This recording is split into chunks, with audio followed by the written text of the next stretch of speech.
دانیال صاحب، یہ 21 اکتوبر کو جب میاں نواز شریف صاحب واپس آئے 2023 میں، تو وہ تو چوتھی بار وزیر اعظم بننے آئے تھے. ان کے آنے کے بعد تو الیکشن کیمپین بھی انہوں نے رن کی اور وہ پاکستان کو نواز دو کا نعرہ وہ لے کر آئے.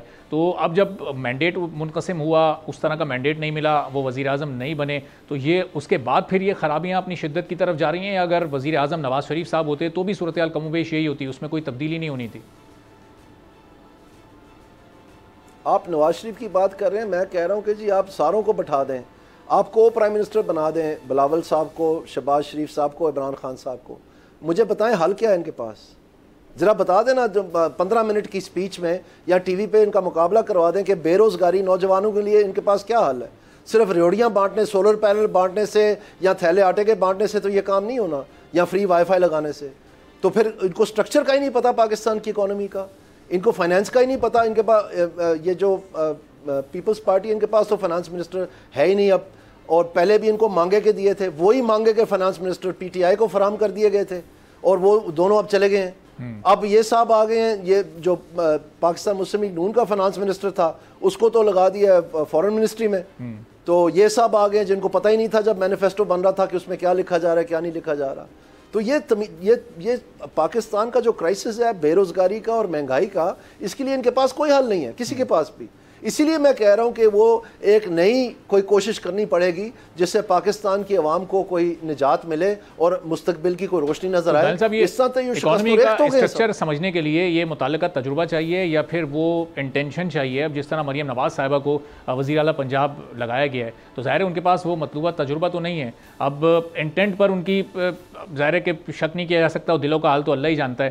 تو اب ان کی کارکردگی پھر آپ کیسے دیکھیں گے؟ اگر وہ پنجاب میں پرفارم نہیں کر پاتی تو یہ دراصل ان کا فیلئر ہوگا، یا وہ نون لیگ کا فیلئر ہوگا، یا پارٹی لیڈرشپ کا فیلئر ہوگا کہ جس نے پھر ان کو وہاں پر لگایا؟ مجھے بڑے افسوس سے کہنا پڑتا ہے جی کہ یہ انفارچونیٹلی وہ چیف منسٹر تو بن گئی ہیں، اور مجھے بہت افسوس سے کہنا پڑتا ہے کہ انتظامیہ کے ہاتھ میں یہ ماچس بن چکی ہیں. اچھا. اس کی وجہ یہ ان کو پتہ ہی نہیں ہے کہ انتظامیہ کے اندر سیاست کیا ہے، اور صرف 2-4 بیوروکریٹس کے نام جو لوئلسٹ ہیں وہ جاننے سے آپ کو سارے محکموں کے نام اور پاکستان کی انتظامی تاریخ کا پتہ نہیں چل جاتا. اور یہ جو انہوں نے ابھی اعلان کیا ہے کہ یہ انفورسمنٹ کا نظام بنا رہے ہیں تحصیل اور ضلع میں، جس کے پاس اریسٹ پاورز ہوں گی، تو آپ ایک دوسری پولیس بنانے کو جا رہے ہیں اصل میں. اور جب آپ پولیس بناتے ہیں تو پھر وہ جو گرفتار ہوں گے ان کو آپ کہاں پر رکھیں گے؟ انہی تھانوں میں جہاں پر موجودہ پولیس کام کر رہی ہے، یا کوئی نئے تھانے بنیں گے اس کے لیے؟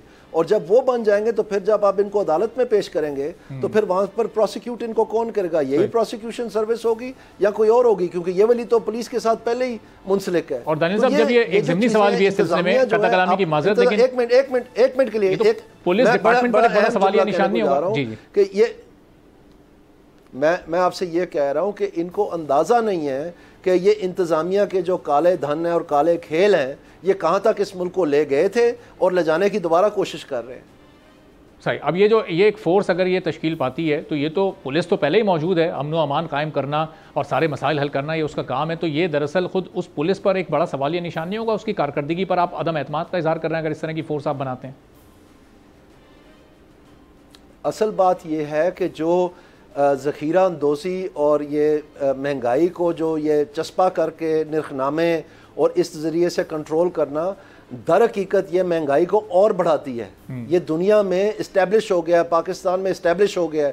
کمپٹیشن کمیشن آف پاکستان نے ریفرنس بھیج دیا حکومت کو کہ یہ غیر آئینی ہے جو آپ کر رہے ہیں. ایک طرف ہم کہتے ہیں کہ مارکیٹ کے ذریعے گورنمنٹ کا کوئی کام نہیں ہے مارکیٹ میں مداخلت کرنا، ہمارا کام ہے ریگولیٹ کرنا، بزنس کرنا عوام کا کام ہے. اور دوسری طرف آپ کہتے ہیں مارکیٹ نے ہمیں نجات دلانی ہے اور ہماری معیشت کو اوپر اٹھانا ہے. دوسری طرف آپ کہتے ہیں کہ مارکیٹ کے اندر ہم نے پولیس کو سیٹ دینی اور سب کو گرفتار کر لینا ہے.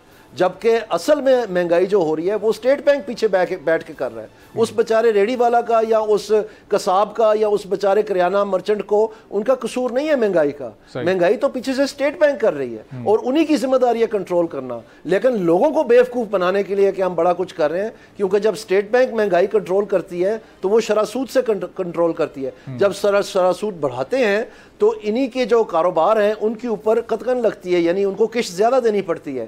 تو وہ کہتے کہتے ہیں قوم مر جائے, مہنگائی ہوتی چلی جائے, کوئی بات نہیں, ہم ان کو ڈھکوسلے دیتے رہیں گے, کبھی تھیلے بانٹ دیں گے, کبھی ہم کوئی نئی پولیس بتا دیں کہ ہم آنیاں جانیاں دیکھیں ہماری, اور پیچھے سے اسٹیٹ بینک کرتا چلا جائے, اور پھر ہم کہیں گے جی ہم نے تو بڑی کوشش کی تھی, کیونکہ ہماری جیب پہ نہ کٹ لگے. تو یہ عوام کو اتنا بیوقوف نہ سمجھیں, نہ ہی آپ بنا سکتے ہیں. سبسکرائب کریں اور بیل دبائیں تاکہ کوئی خبر رہ نہ